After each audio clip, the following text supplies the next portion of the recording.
सिद्धेभ्यः नमो हन्ता नमो सिद्धार्थ नमो प्रियर्याण नमो छायाण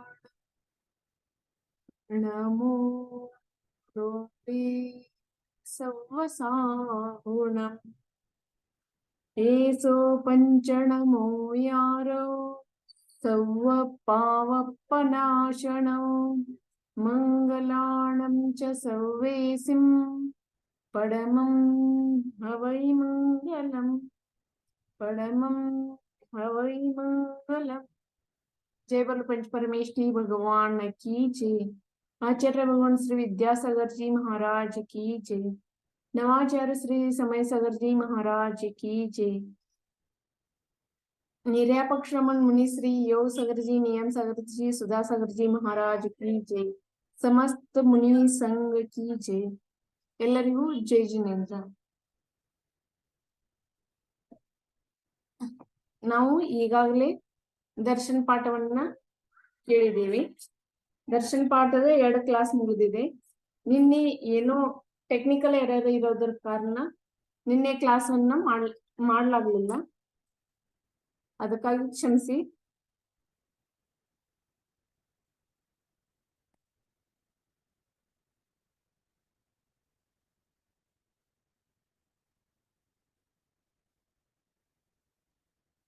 ಇವತ್ತು ನಾನು ಮಾತಾಡೋದು ಎಲ್ಲರಿಗೂ ಕೇಳ್ತಾ ಇದೆಯಾ?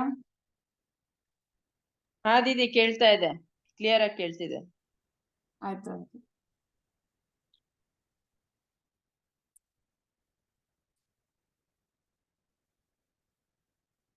ನಾವು ದರ್ಶನ ಪಾಠವನ್ನ ಈಗಾಗಲೇ 9 ಶ್ಲೋಕಗಳನ್ನ ನೋಡಿದ್ದೇವೆ। ಇನ್ನ ಮುಂದೆ ಎಷ್ಟು 5 ಶ್ಲೋಕಗಳಿವೆ। ಆ 5 ಶ್ಲೋಕಗಳನ್ನ ಇವತ್ತ ಮುಗಿಸೋಣ। ನಾವು ನಿನ್ನೆ ಎಲ್ಲಿಯವರೆಗೆ 2 ಕ್ಲಾಸ್ದಲ್ಲಿ ಎಲ್ಲಿಯವರೆಗೆ ನೋಡಿದ್ದು ಜಿನೇಂದ್ರ ಭಗವಂತರ ದರ್ಶನದಿಂದ ಆಗುವಂತ ಲಾಭಗಳನ್ನ ಮತ್ತವರ ಸ್ವರೂಪ ಮತ್ತು ನಾವು ಯಾರಿಗೆ ಶರಣ ಹೋಗ್ಬೇಕು, ಈ 3ನ್ನ ನಾವು ನೋಡಿದೆವು। ಹಾಗಾದ್ರೆ ಇನ್ನ ಮುಂದೆ ತಿಳಿದುಕೊಳ್ಳೋಣ।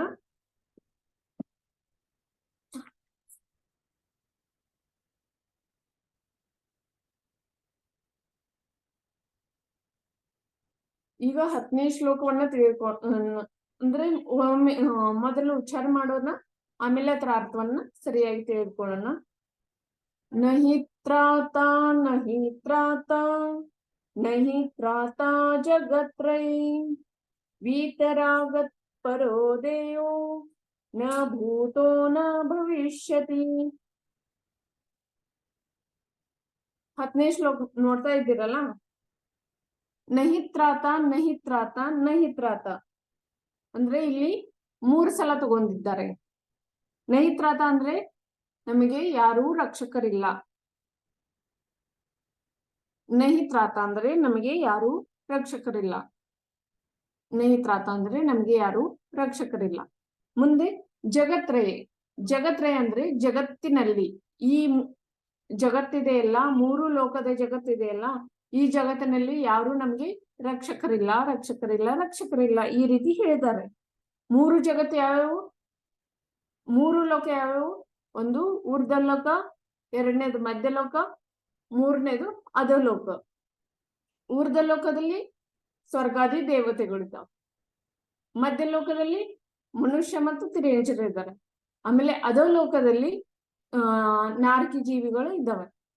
ನಾರ್ಕಿ ಜೀವಿಗಳು ಇದಾವೆ, ಆಮೇಲೆ ಭವನವಾಸಿ ದೇವತೆಗಳು ಕೂಡ ಅಲ್ಲಿ ಇದ್ದಾರೆ ಅಧೋಲೋಕದಲ್ಲಿ. ಇಷ್ಟನ್ನ ಅಂದ್ರೆ ಸಂಕ್ಷಿಪ್ತವಾಗಿ ನಾವು ಅರ್ಥ ಮಾಡ್ಕೋಣ, ಯಾಕಂದ್ರೆ ನಮಗೆ ಮುಂದೆ ಹೋದ ನಂತರ ಇದು ಸಿಲೆಬಸ್ಗೆ ಬರೋದಿದೆ.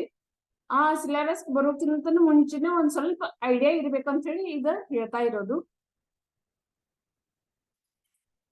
ಆಮೇಲೆ ವೀತರಾಗತ್ ಪರೋದೇವು. ವೀತರಾಗತ್ ಅಂದ್ರೆ ವೀತರಾಗತ್ ಪರೋದೇವು ಅಂದ್ರೆ ವೀತರಾಗ ದೇವ ಅಂದ್ರೆ ವೀತರಾಗ ದೇವ. ಪರೋ ಅಂದ್ರೆ ಬೇರೆ. ಅಂದ್ರೆ ಇಲ್ಲೇನ್ ಹೇಳಿದಾರೆ, ವೀತರಾಗ ಭಗವಂತರನ್ನು ಬಿಟ್ಟು ಬೇರೆ ಯಾರು ನಮ್ಗೆ ರಕ್ಷಕರಿಲ್ಲ ಈ 3 ಲೋಕದಲ್ಲಿ. ನ ಭೂತೋ ನ ಭವಿಷ್ಯತಿ ಅಂದ್ರೆ ಇನ್ನೂವರೆಗೆ ಯಾರು ಆಗಿಲ್ಲ, ಇನ್ನು ಮುಂದೆ ಕೂಡ ಆಗುವವರಿಲ್ಲ.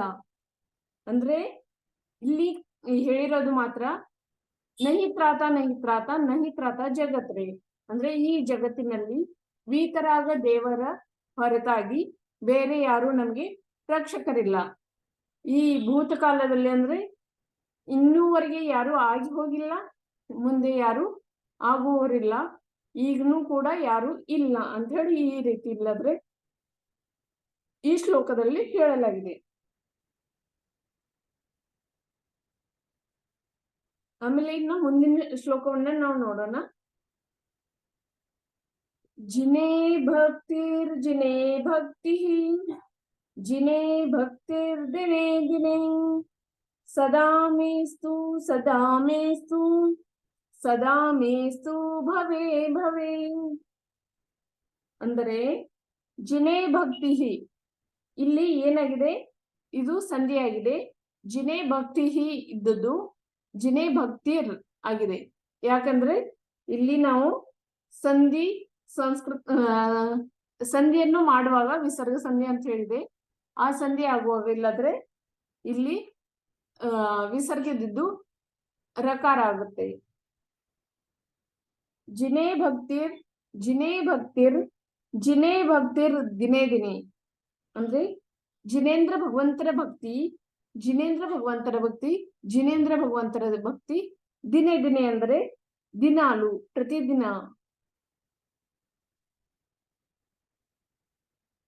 ಆಮೇಲೆ ಸದಾ ಮೇಸ್ತು ಭವೇ ಭವೇ ಅಂದ್ರೆ ಸದಾ ಯಾವಾಗ್ಲೂ ಇರುವಂತ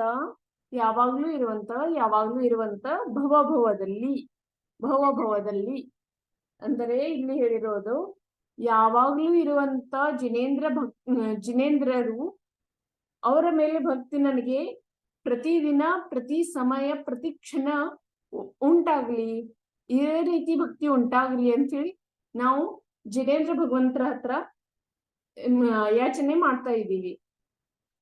ಜಿನೇಂದ್ರ ಭಗವಂತರ ಹತ್ರ ಹೋದ್ರೆ ಏನ್ ಯಾಚನೆ ಮಾಡ್ಬೇಕು? ಜಿನೇಂದ್ರ ಭಕ್ತಿ ನಮ್ಗೆ ಯಾವಾಗ್ಲೂ ಹೀಗೆ ದೊರಿತಾ ಇರಲಿ ಅನ್ನೋದು ಮಾತ್ರ ಅವ್ರ ಹತ್ರ ನಾವು ಯಾಚನೆ ಮಾಡ್ಬೋದು. ವಿನಾ ಹೇ ಭಗವಂತ, ನನಗೆ ಇವತ್ತು ಆ ಕೆಲಸ ಆಗ್ತಾ ಇಲ್ಲ, ಈ ಕೆಲಸ ಆಗ್ತಾ ಇಲ್ಲ, ಈ ರೀತಿ ನಾವು ಕೇಳೋದ್ರಿಂದ ಏನಾಗುತ್ತೆ, ಇದರಿಂದ ಪಾಪ ಕರ್ಮನೇ ಬಂದಾಗತ್ತೆ. ಪುಣ್ಯ ಕರ್ಮ ಬಂಧವಾಗಬೇಕಾದ್ರೆ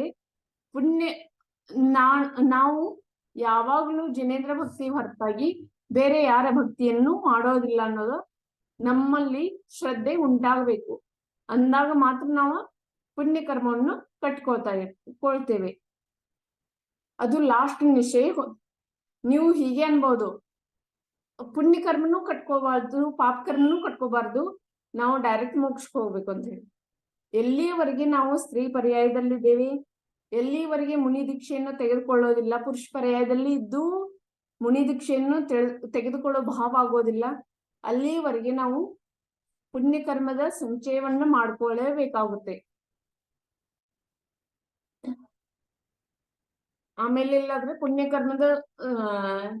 ಪುಣ್ಯ ಕರ್ಮಗಳು ಬರೋದ್ರಿಂದ ಏನಾಗುತ್ತೆ,